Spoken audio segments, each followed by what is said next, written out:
Good morning and welcome back to another stream of the DD Geopolitics show. I am your host, Sarah, on another amazing victory day. Every year it gets better, and I can't think of anybody to celebrate it better with than Pepe. Pepe, how are you? So excited to see you. Hi, Sarah. Hi, everybody. This is so cool. This is another Donet's mug. Limited edition. She's the real star of the show. How are you? That's the first time you saw our intro. What did you think? It's like the best intro for actually this week because everything that was I love it. Yeah, it was great. So congratulations to Serbia. The selection. Yeah. Driving beat, the whole thing. we got everything in there, all the news this week. So Niger has kicked out the United States troops. We have a big party happening in Serbia with Xi. Obviously, Russia's prospering, and we'll hit the Middle East. So first and foremost, I want you to encourage you all. We'll talk more about it, but to go and look up Pepe's new book. And I actually have a better view of it. We'll get that for you. So here's Pepe's new book, Eurasia versus NATOstan. He needs to trademark NATOstan. That's his. He came up with it. If you use it, please credit him. Please buy the book, support Pepe. And yeah, we'll talk about all of it. So Pepe, how are you? Wonderful. Thanks for asking, Sarah. I am at the Gulf of Morbihan in Bretagne, in south of Brittany. It's one of the most beautiful microclimates on the planet. I went sailing this morning, so I couldn't be in better shape, because I'm recharging batteries because I'll be on the road for 6 months, probably non-stop. Okay, right, with the BRICS and we're coming up on BRICS. Yeah, including the BRICS summit, the G20 in Rio in November. So I'll be on the road all the way starting this on Sunday. So recharging the batteries here is quite something. And of course, this morning I was working. This morning I was watching the Victory Day parade in Moscow, which was quite something under snow. On top of it, it was an unreal setting. It was beautiful to watch, very powerful as usual, and quite a short Putin speech. I think it was less than 9 minutes, but I was struck by 3 things that he said. I wrote it down in a concise manner, of course. First one, our strategic forces are always on alert. And it looks like those negative IQs around NATOstan still don't get the message. This is something that Putin, Medvedev, Patrushev, Shoigu, even Lavrov have to say all the time. Very, very important. Another one, this one is a killer. Russia rejects claims of exclusivity by any state or alliance. This is a direct message to NATOstan. They still don't get the message. And this one is, let's say, a broader message. Russia will do everything to prevent a global clash. This is extremely important. And at the same time, will not allow itself to be threatened, which is exactly what's happening right now, as all of you know. So these 3 concise messages for, I would say, domestic public opinion in Russia, for the post-Soviet space, for NATOstan, and for the global majority as a whole, as Lavrov. This is terminology that Lavrov now employs in every speech and public appearance. This is really, really serious. And of course, we know that the other side is totally irrational. It's a mix of irrationality, arrogance, and chaos. And obviously, they won't pay attention. So, they will pay the price, whatever they come up with, But it was quite enlightening to see this extremely well organized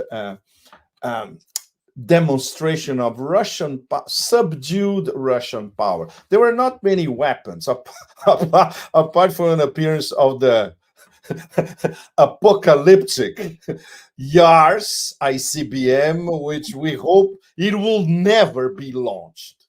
Because, if you are on the other side, Martin de Vandellas don't apply anymore. Nowhere to run, baby. Oh no, this will be nowhere to run on an intergalactic scale. Well, what did you think about, like, you mentioned the language. I always try to make a special note of the language that Russians use, and Sergei Lavrov started to use stronger language. He said a few statements this week, and then you mentioned preventing a world war. So when we're now with the climate currently how it is, we're thinking world war, Middle East. How do you think that looks for Russia to prevent a clash in that region of the world, in MENA?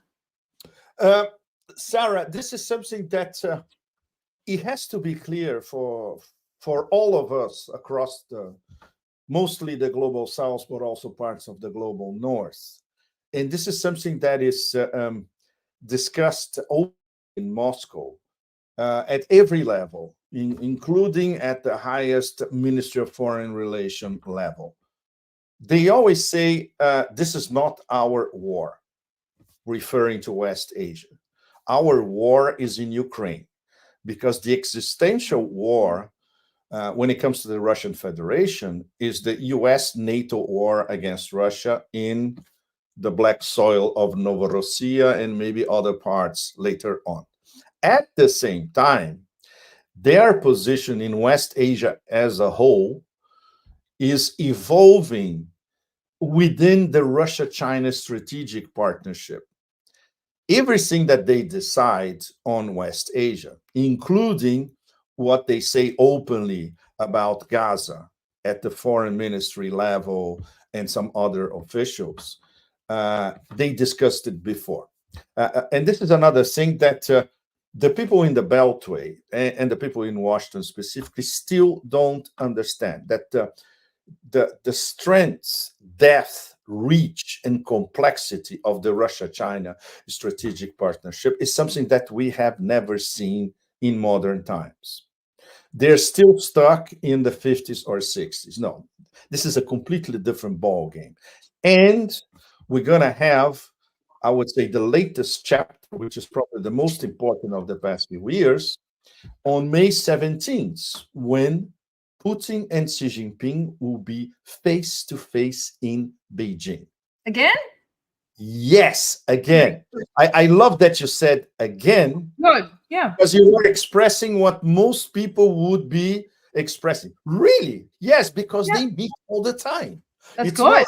It's not only phone calls. It's not only Lavrov with Wang Yi, who meet practically every month, as we all know. But Xi and Putin, they meet face-to-face at least twice, 3 times, sometimes 4 times every year, year after year, especially now, because this is the year of the great decision, as we all know, the year of the Russian presidency of BRICS, the year where they have to take very, very serious decisions in terms of welcoming the 5 new BRICS. They will be settled down, their internal differences. Okay.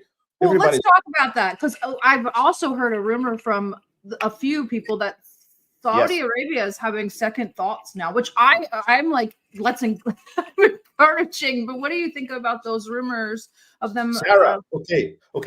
Let me give you and all of you guys. It's not exactly breaking news, but I spoke about this before. But it's worth getting into some detail about it. First of all, this is spin. Second, why? Because the bond between MBS in person, and when we talk about Saudi Arabia, don't forget the joke in whenever you are in Saudi or everywhere in Saudi, okay, everything here belongs to the prince anyway, which is true. So MBS rules over everything. So the bond between MBS and China, and especially Xi Jinping in person, is unbreakable now.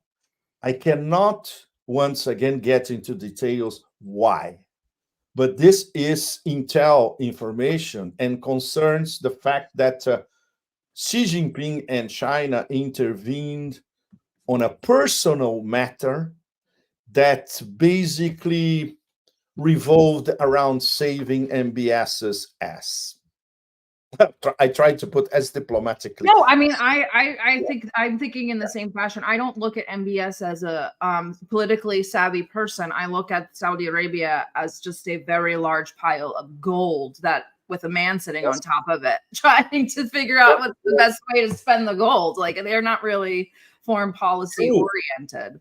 But what is absolutely striking is how MBS, even if he's not politically savvy, of course, he's an extremely pampered, arrogant, and shades of gangsterism character, right? But he's a very, very fast learner.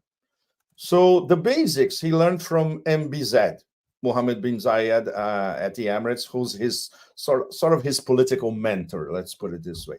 But the facts of these past 2 years, especially after the start of the special military operation, his interactions with Putin, personal, they get along extremely well. It's a matter of picking up the phone and one telling another, okay, how many barrels next week? It's like this, really. OPEC Plus is Riyadh and Moscow. Everybody knows that, right?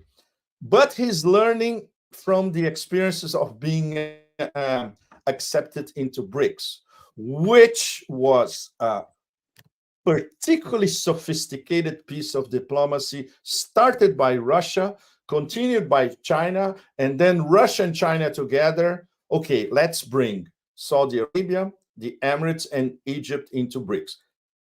What I heard from BRICS Sherpas is that it was a real cat fight because they had to convince India about this. Oh, yeah. Very, you can imagine, right? It was very hard. But the only guy who could do this, who could pull that off, was Putin. And he did it in the end. And also China, because the relationship between China and Saudi has been evolving very, very fast in a manner that the Americans don't get it.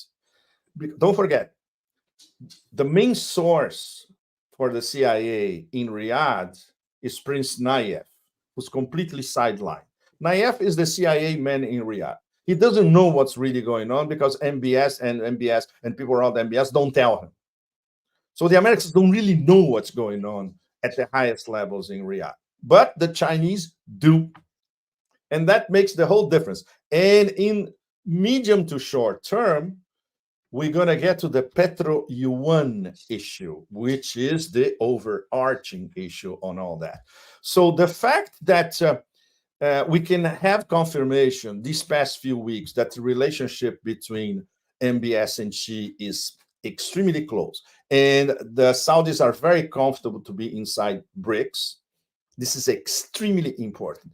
So, coming back to the beginning of your question, it's once again, it amounts to how little ground intel the CIA has on key players across Islam. We don't need to remind anyone about Afghanistan or Iraq or Syria. Saudi Arabia is exactly the same thing. And the fact that Russia, China are doing everything they can to make Saudi Arabia be comfortable inside BRICS on the table. And the fact that they can talk to Iran on a BRICS setting, freely on the same table. This is extremely important. This is a game changer. From the beginning, it was a game changer. Now it's even more of a game changer, considering what's coming ahead, even before the BRICS summit in October in Kazan, which is a sort of de-dollarization roadmap. And MBS, of course, he knows very well that he has to tread extremely carefully, because then the chances of regime change in Riyadh will go up exponentially. By the way, there was, you've all seen that there was a sort of plot with lots of people close to MBS that they were killed in a sort of car accident. Nobody knows what really happened. One of the possible scenarios was an assassination attempt against MBS itself. There's no evidence so far pointing in this direction, but there was something, and it was pretty serious because some of his very close security environment, these guys were killed actually in this attempt. So we can say that I wouldn't say only internal forces in Saudi, but the proverbial usual suspects are, Since we're in BRICS in the Middle East, one of our listeners questioned, just wants your opinion on what was the deal Egypt worked out with the Zionists to let them take over Rafah and the Philadelphia line. Why is Egypt complicit? Gaza is trapped, and now they have no supplies. What are your opinions on the situation at the Rafah crossing? Excellent question, Sarah. And we are all appalled because we have a few numbers. How much was Sisi's kickback? That's what it was. We have numbers ranging from 5 billion to 10 billion. Of course, none of that can be proved, but it would be the only explanation for the fact that he's doing absolutely nothing about Rafah, and he won't. We can be practically sure that he won't. So it's very easy to bribe Sisi. There's a lot of anti-Sisi rumblings inside Egypt because, of course, this is a mega dictatorship. Nothing is leaked. The fact that he has to counterbalance the usual suspects, the hegemon, and the fact that now he's a member of BRICS. And obviously, Russia and China are starting to ask questions to him. What are you doing with Rafa? He's gonna have to come up with a pretty consistent explanation, because Russia and China now, and especially Russia, are very vocal about Palestine. Even the Chinese, who were never that vocal, something that changed in these last few weeks. They are talking openly about the necessity of a sovereign Palestinian state, stressing it.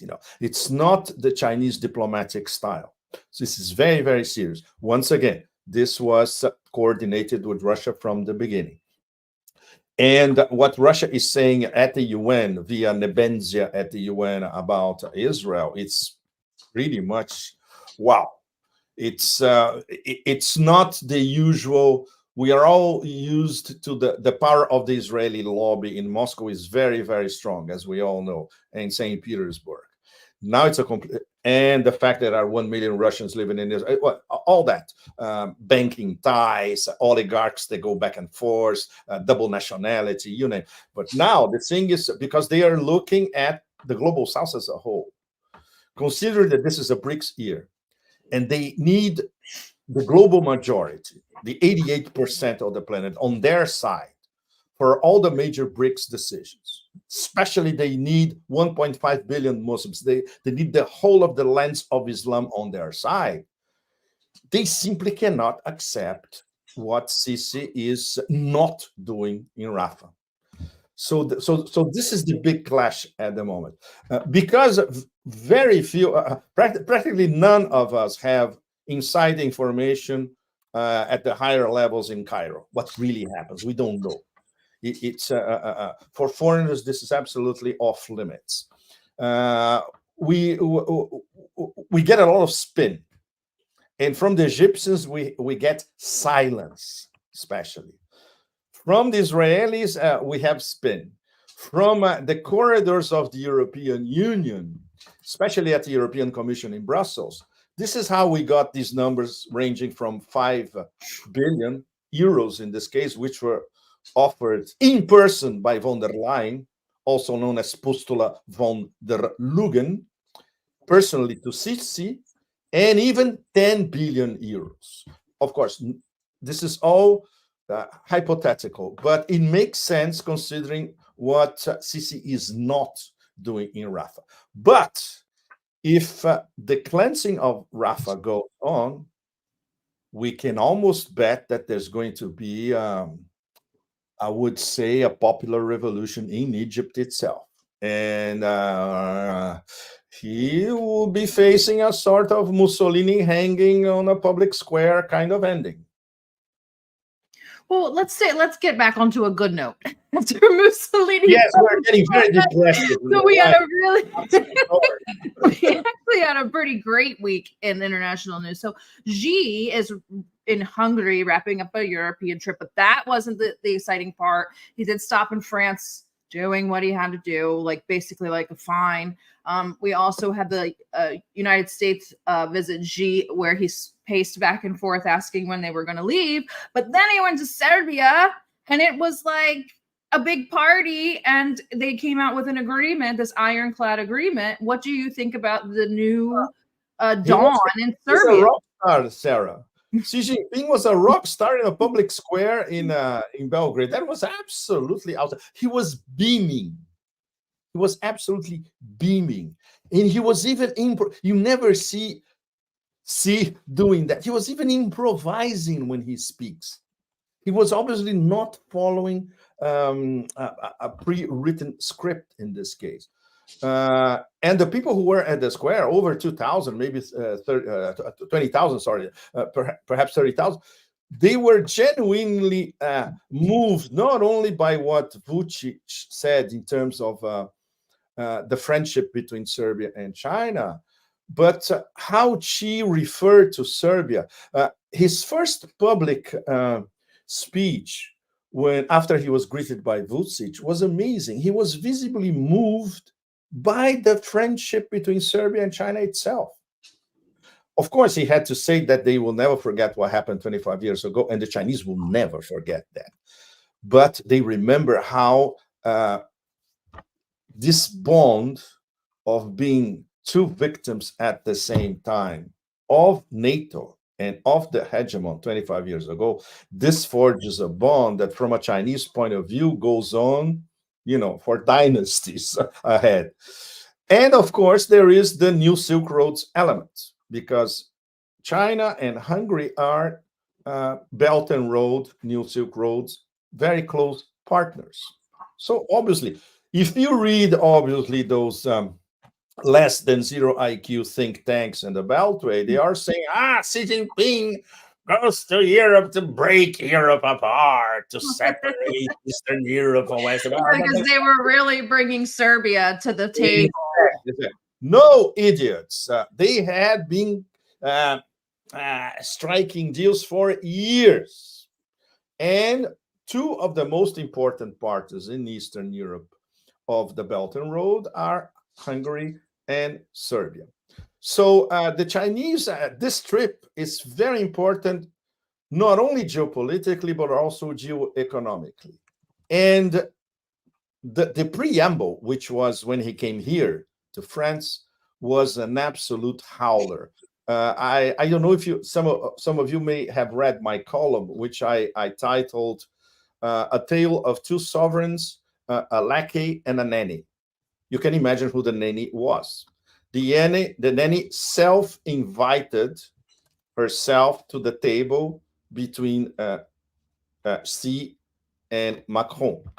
So this proved one image. That's all we need to prove the absence of strategic autonomy, between commas, which is how Macron defines the new role of France in Europe. The nanny had to be there because the nanny was delivering the real message, the between the lines and the fine print to see, which she didn't have, of course, the balls, assuming she has balls, which it may even be possible. Okay, that's another story. But in her press conference afterwards, Ursula von der Leyen, head of the European Commission, number one hegemon asset in Brussels, the public relations arm of NATO, she threatened Xi while Xi was still in French territory in Paris, basically saying what Janet Yellen had said and had threatened Xi with in Beijing in her absolutely disastrous trip. You are on an overcapacity mode. You are overproducing. You are inundating the EU with your cheap products. If you don't stop it, we're going to sanction you to death. This was her message. To see, almost in front of she couldn't say that face to face to Xi, but at the press conference, while Xi was still in the building, probably. So this is the real takeaway of the visit by Xi to obviously Macron, because he's just a lackey in our little tale, he couldn't do anything. He then took Xi to the Pyrenees. There was this famous video of both couples in the Pyrenees. It was raining and people dancing around. It was it was a surrealist piece, completely, or a sort of I would say a Molière kind of buffoonish comedy, you know. But the damage was already done, which proves once again that Macron didn't even bother to understand what she had told him when Macron visited China. I'm sure many of you remembered that famous sequence where they went out on a stroll, then they had 1,000-year-old tea.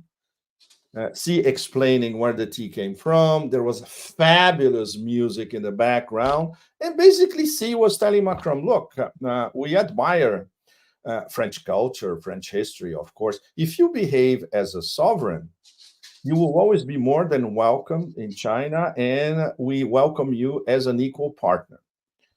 If you're not, then you're no use for us. Voila.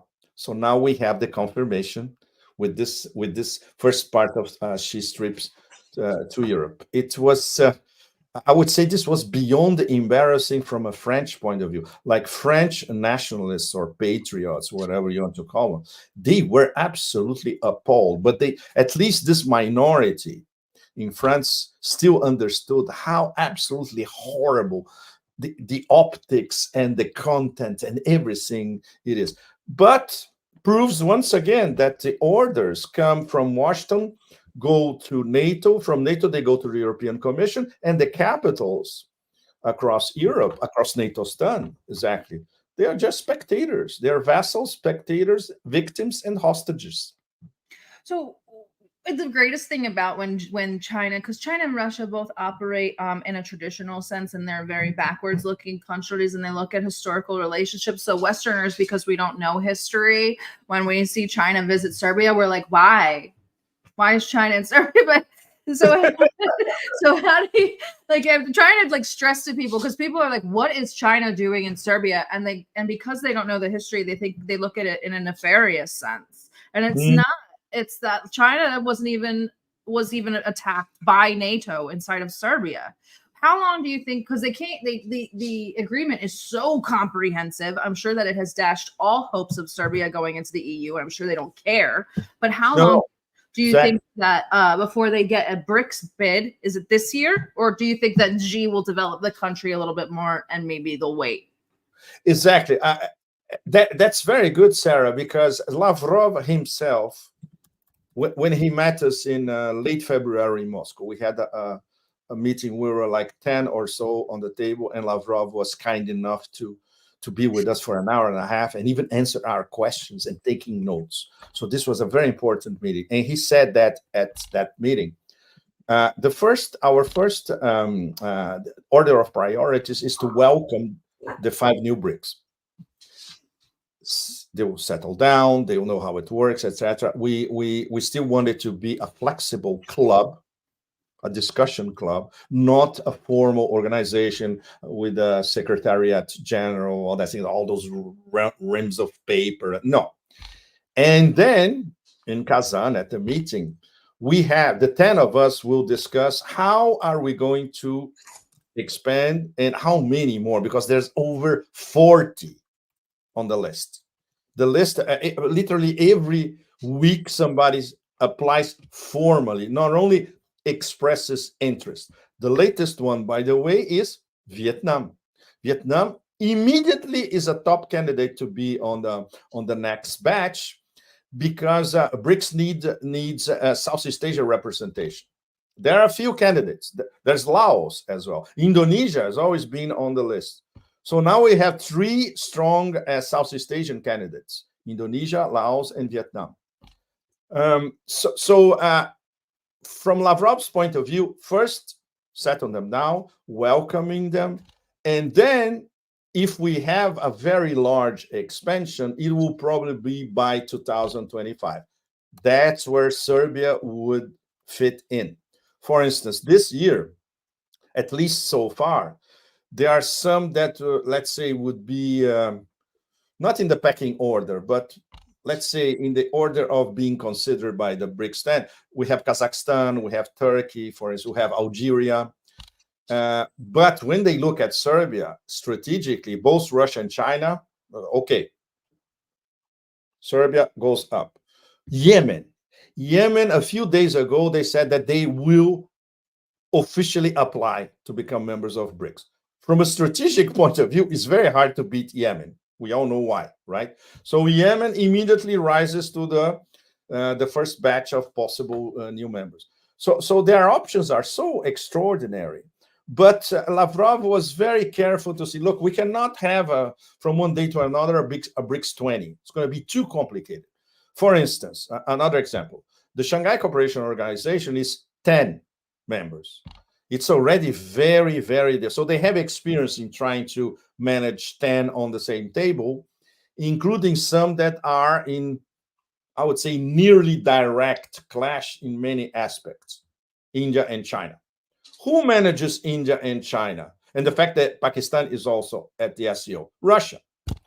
So Russia, they have their hands full in all these multilateral organizations because they are the go-to power as middlemen and as special messengers, trying to solve the internal problems first and then thinking about expanding. But you're right, Serbia, from now on, we can consider Serbia as one of the top candidates for, let's say, BRICS 15, which will be the next batch, right? I'd like to take you down some rabbit holes. So the Belt and Road, Xi in Serbia, Xi in Hungary, Slovakia doesn't really like the West. We have a few others in there. Slovenia is kind of getting a little bit disenchanted. Bosnia is kind of like, why am I still poor? And, that whole Eastern Bloc, and then you have the Baltics acting crazy. But we also, in conjunction, and for the Americans, you might want to pull up a map here to look at Europe. But the Russians said, Putin alluded to the fact that he may be open to giving portions of Ukraine to Poland, Hungary, and Slovakia. Do you think that was a troll, or are we now seeing that kind of come to fruition? Because in order to utilize Hungary properly through the Belt and Road and through that rail line that he wants to put through Serbia, that chunk of Ukraine needs to be in Hungary, or at least in somebody's hands that's not hostile towards BRICS. Not hostile towards BRICS, exactly. So there are many levels there's a playful level, which could be some posts by Medvedev are particularly refined trolling, right? Some of them are deadly serious. But coming from Putin himself directly, the Russians know perfectly well that rump Ukraine, whatever that is, after the end of the SMO, the Western part will probably disintegrate as Ukrainian between commas territory, and everybody is going to be there picking their morsels, especially Poland, Hungary for Transcarpathia, and Romania. In fact, these are the three major candidates to get west and southwest Ukraine today, as we know it. What our friend Andrei Martyanov calls country 404, which is more than exact, in fact. So, this all depends, of course, on what's going to happen in the next few months, and mostly before the end of the year. Because now this is also something that is openly discussed in Moscow. Okay, we could get to the Dnieper in summer. So what happens after summer? Do we cross the Dnieper? Is it in our interest to cross the Dnieper? It's an open discussion for the moment. This means in terms of territory that should be managed and incorporated to the Russian Federation. The SMO from the beginning was not about aggregating territory. It's about welcoming Russophone and culturally Russian populations back to the Russian Federation. That's a completely different story. But the fact is, now it's absolutely clear for the Security Council. So this means Putin and all those stalwarts in the Security Council. They cannot afford to have a NATO base close to their borders. The minimum buffer zone would be 400 to 500 kilometers, at least, from Novorossiya. This means that they would have to cross the Dnieper one way or another. For instance, this week we had Kadyrov, our super Chechen superstar, saying that, look, sooner or later we're going to have to get Odessa and Kharkov. Nobody said that before like this, openly, which is something, of course, that is openly discussed in Moscow, but obviously you won't see the Ministry of Defense saying, oh, we're going to get Odessa and Kharkov in 2024. No, but it's a possibility. The fact that the way the front line is more or less disaggregated all over 1,000 kilometers, and the collapse of the Ukrainian armed forces on absolutely every level. We can watch it practically on a daily basis how absolutely serious this is. Inbuilt, of course, we have the possibility of a total collapse by summer, by late summer, or before the end of 2024.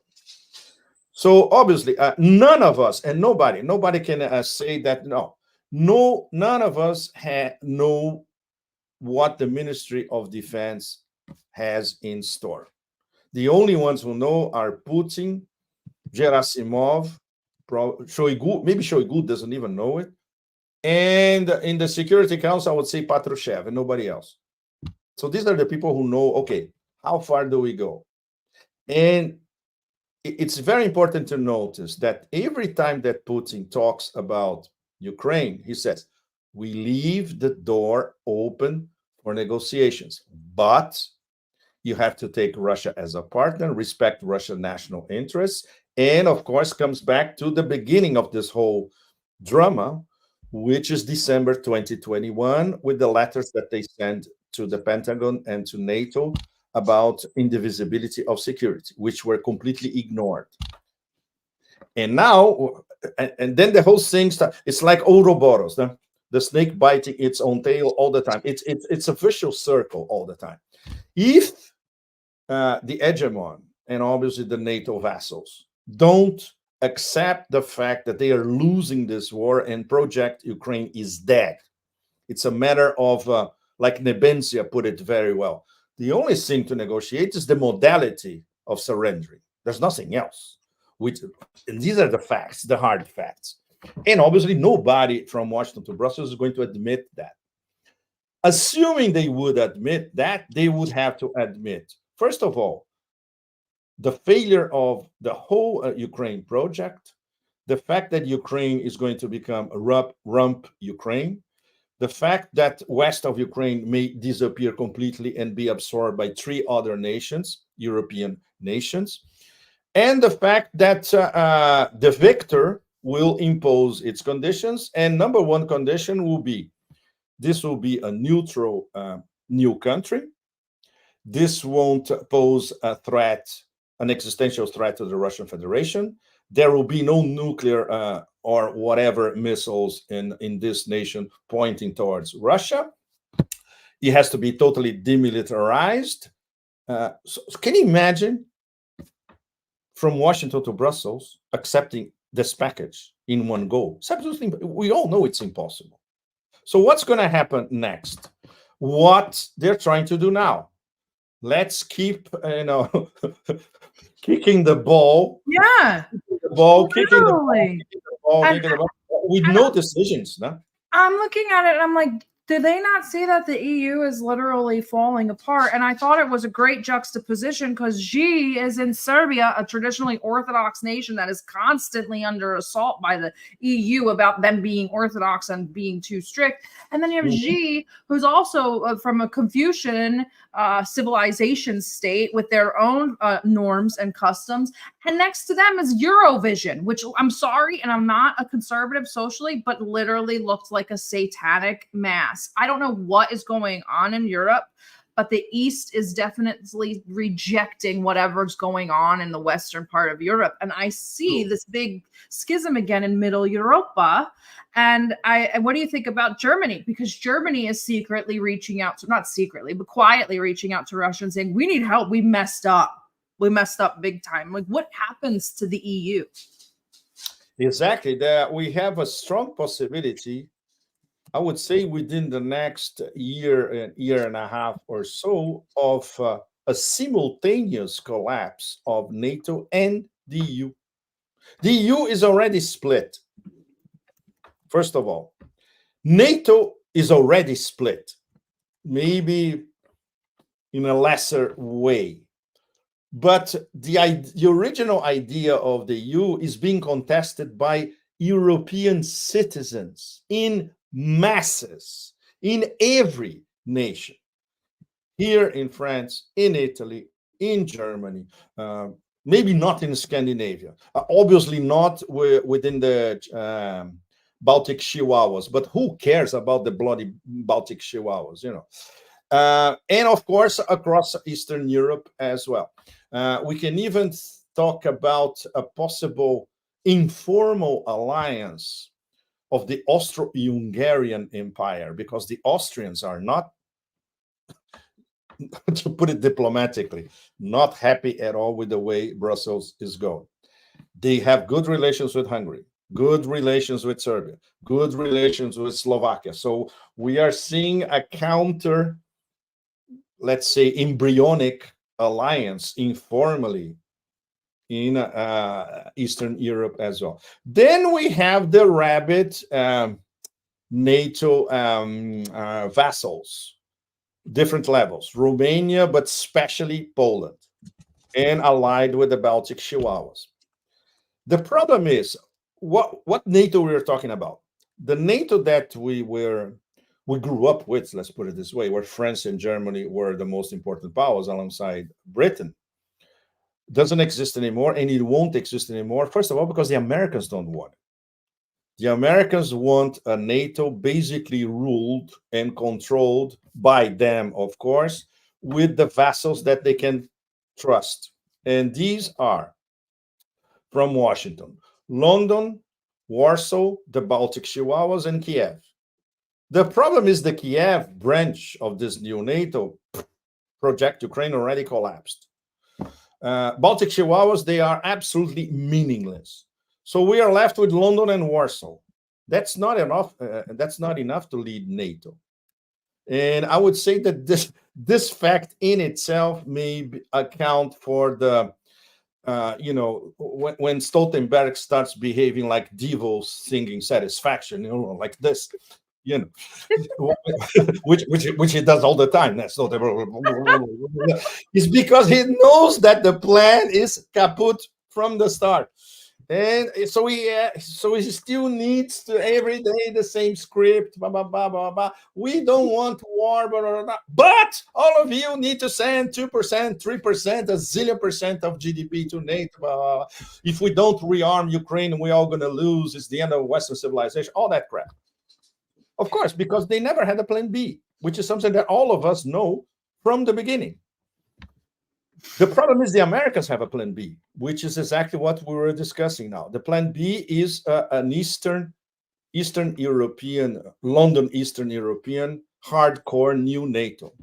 And now this thing is crumbling as well. So they don't have a plan C after that. That's it. Not to mention the fact that the Russians are dictating the rhythm of how this thing proceeds from now on. They can do it lightning fast. They can do it with business cards from our hypersonic friends, King Zhao, Sarmat, etc. You name it. They can keep doing the meat grinding thing with the locust approach, slowly but surely, taking one village a week, massive artillery. What they have been doing essentially, and this can go on for until the end of 2025, for that matter.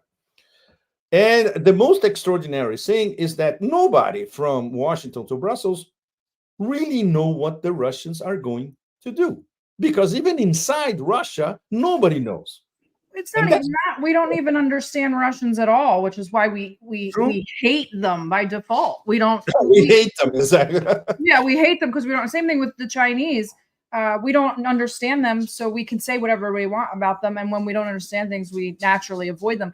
I love that you keep bringing up the 3 Baltic Chihuahuas, because I want to remind Westerners that these places are smaller, not land-wise, but smaller on everywhere else than like New York City. These aren't like real Yes. states. They're like True. little municipalities, like that are literally just there to annoy Russia. But Guta, please stop sending money. But Guta keeps asking, she keeps sending money to ask questions. But I want to ask this, especially because the Chihuahuas have been just talking about doing this. But do you think the EU will send troops into Ukraine? Or do you think that Xi was successful in telling Macron, don't be stupid here? But we also have the Baltic Chihuahuas that are kind of chomping at the bit. And then we have Poland, who wants to deport their Ukrainian refugees, go back and fight. So what are we looking at here? No, NATO cannot send troops to Ukraine officially. We all know there are unofficial pockets of advisors, consultants, the odd general, French Foreign Legion, you name it, mercenaries, etc. The moment they send NATO troops officially, they will become steak tartare in 24 to 48 hours, because the Russians already said, we're going after them with everything. This is something that the only language that these people understand is something like this. So this is clear. So are the Americans going to send troops to? Obviously not, especially on an electoral year, which they're already, the cadaver administration at the White House is already losing. So what's left? Bunch of mercenaries, once again. And for instance, the French Foreign Legion is a very convenient way for France to send troops, but they are not the official French army. Some of them are already there. What about the high presence of French people the French in the western parts of Ukraine and even into Armenia and Moldova? We don't know, Sarah, how many French would be in Armenia and Moldova. We know about a French plan, which is very, very devious, would be to base a contingent in Moldova and then cross to secure, between commas, Odessa, and then prevent the Russians coming to Odessa.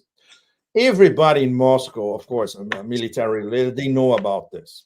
And obviously they are elaborating 10 contingency plans in case this would ever happen. The French know that if they do that, these troops will become coq au vin in a matter of hours. So, everywhere you look in terms of ratcheting it all up, their options are absolutely horrible, because the Russians now, after the 87%, Mr. 87%, right? After the Crocus terrorist attack, the nation is completely unified, which is something that I think we never saw in this past, not only this past 24 years, since the first Putin election in 2000, since the fall of the Soviet Union. So in this past 3 decades, we never saw Russia unified in terms of getting their essence back as a civilization state, basically approving the master plan by the leadership, the elections prove that. The fact that they are now, their identity seems to coalesce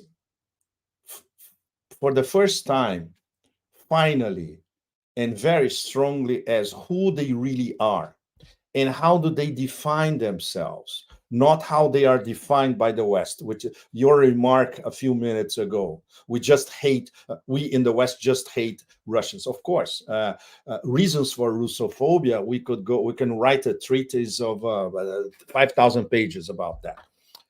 They all know that in Russia. This is discussed in a Moscow restaurant virtually every day. You know, people are cultured. They speak several languages. They went to some of the best universities in the world. They know the West. They know Asia as well. They travel. It's different. And they listen, which is something that you won't have here in Paris or even in New York City, which is a multicultural, multipolar place as well, essentially. But you don't have these in-depth discussions. And in Russia, they're very good at criticizing themselves as well. They are very good at learning from their mistakes. The whole Bolshevik period is actively discussed, the mistakes and what they did right. For instance, what they did right that was celebrated today, May 9th, is a source of immense pride for not only Russia as a whole, but for the whole post-Soviet space. I don't know, many of you must have seen people in the metro of Tashkent in Uzbekistan celebrating May 9. This is beautiful. And of course, if you go to Uzbekistan, everything speaks Russian because the official language essentially is Russian. And every business in Uzbekistan is transacted in Russian. In Armenia, the same thing, you arrive in Armenia, everybody will be speaking Russian.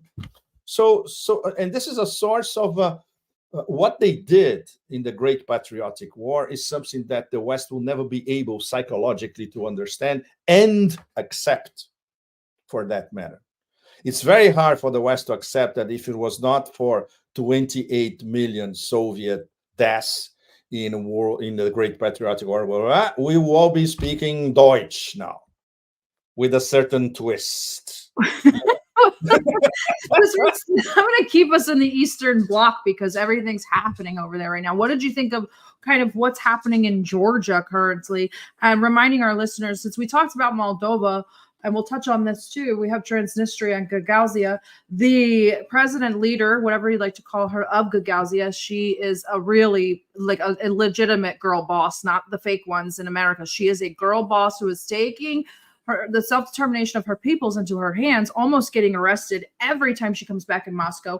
Went to the Victory Day celebrations. What do you make of this? She has been there at least 5 times in the last year, which is a lot. She almost gets arrested upon arriving home every time she flies back to Moldova.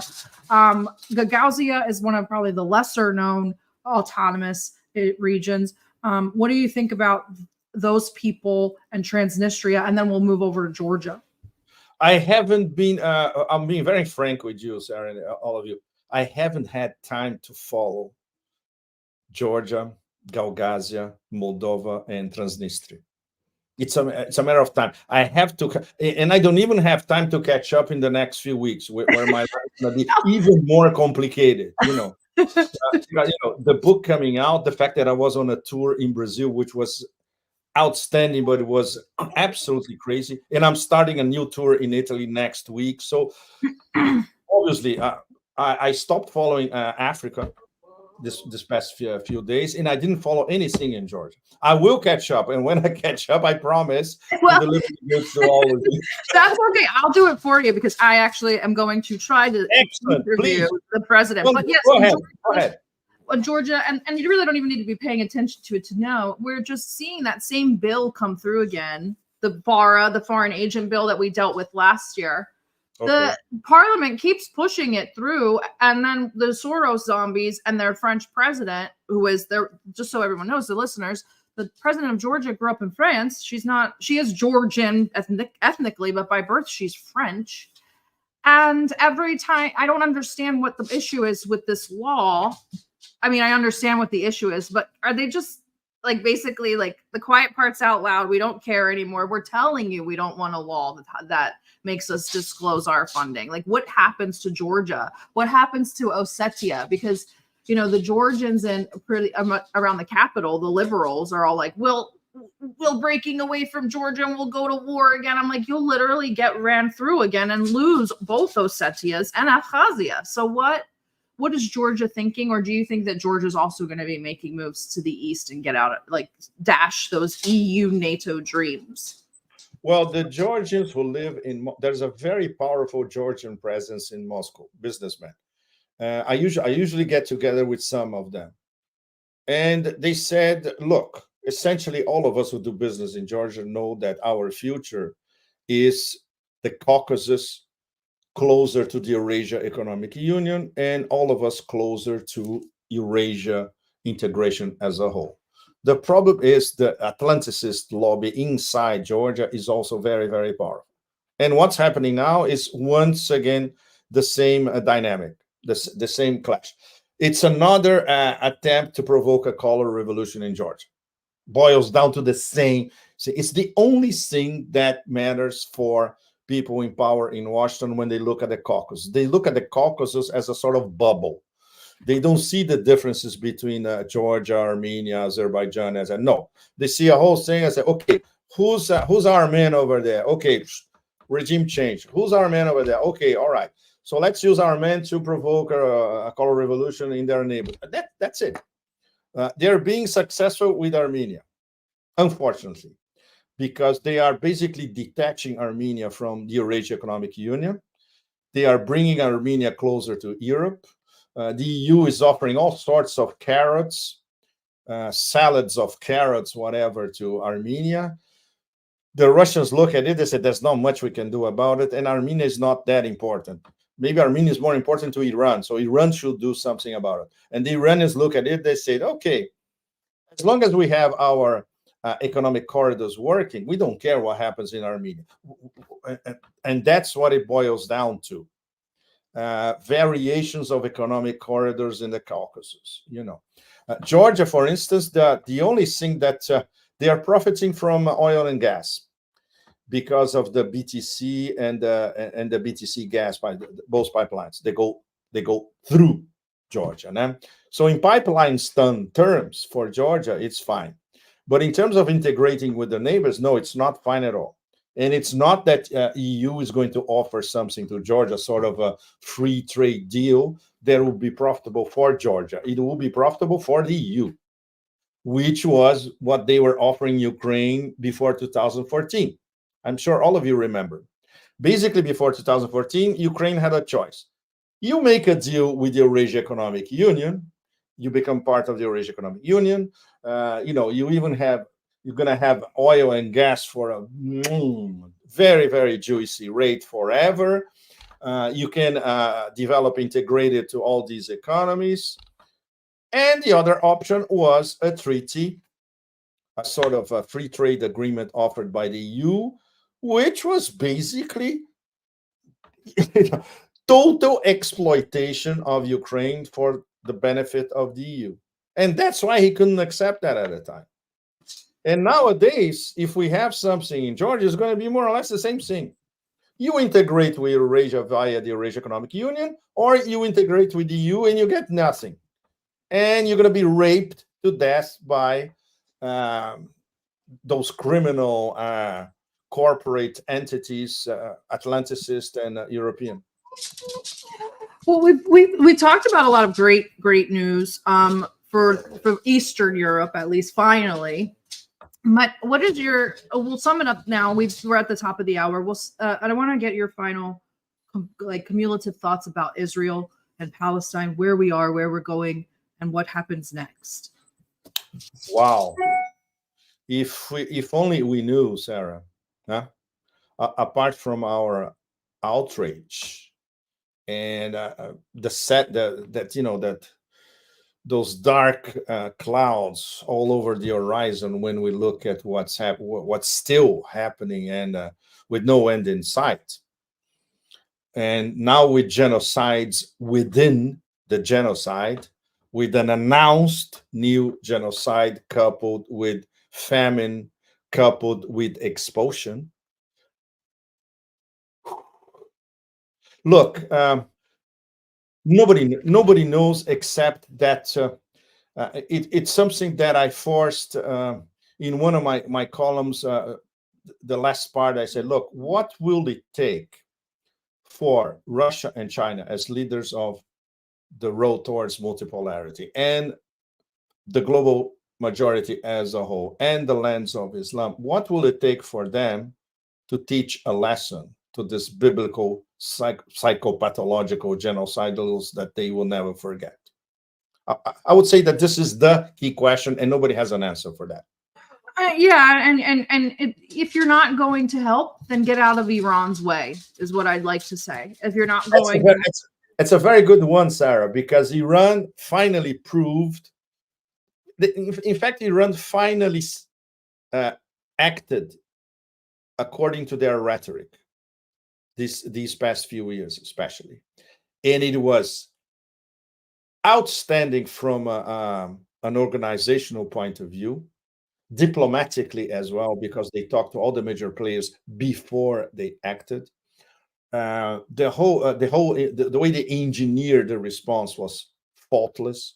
The way they humiliated all that rhetoric of best army in the world, best defenses in the world, so 1 zillion patriots defend, bullshit. And of course, it was measured to, I would say, to the limit degree that would not provoke something that would derail into World War III from Israel. The thing is, can they do it again? Yes, they can. The thing is, if they do it again, if Israel provokes them on the same level, and the Iranian response is even more sophisticated and faster than it was, then we really run the risk, because the genocidals will go completely out of control. They are already out of control, but they are already out of control without using their nuclear weapons. And everybody knows that it can come to a point where they won't even listen to the benefactor across the pond, and they will go for a sort of some option, in fact. And this is the risk for all of us. We are all hostages of psychopaths, essentially. And on the side of the new world that is being born, we have rational players. Russia, China, Iran are extremely rational players. And the fact that they are now discussing major policy, including West Asia as a whole, axis of resistance as a whole, and Gaza in particular, this is being discussed at the highest levels by Russia, China, and Iran. They don't want anything abrupt. They would like to force Israel to the table. And they know that they cannot do it, only with rational actions. You have to be something way more profound and lethal. And that's the danger. And this is the danger that the best independent American analysts understand very, very well. If you talk to Ray or Larry, for instance, Ray McGovern, they'll tell you exactly the same thing. This is the risk all of us are running now. We are hostages of a bunch of cycles, essentially. But how can you have? It's impossible to have diplomatic dialogue with these people. It starts with the fact that the Americans have already broken the concept of diplomacy. Thank you. I'm so glad you blame the Americans, because I have so many Americans that are like, we are under control of Israel. And I'm like, no, we are not. No, it's not. No. We are in the driver's seat of all of this. Israel is not driving our policy in Taiwan or Ukraine. With a phone call, what's happening in Gaza can stop, Sarah and all of you. All of us, we know that. It takes one phone call and everything stops. That in its tracks. So we have the so-called indispensable nation legitimizing a genocide in the 21st century. History is going to be unforgiving about this. Make no mistake. Well, they didn't listen when Xi said it. He said, we will be seeing changes that we have not seen for a century, and you and I will be leading them. He said that to Putin, That and was that's exactly what's happening. It's the year of the dragon.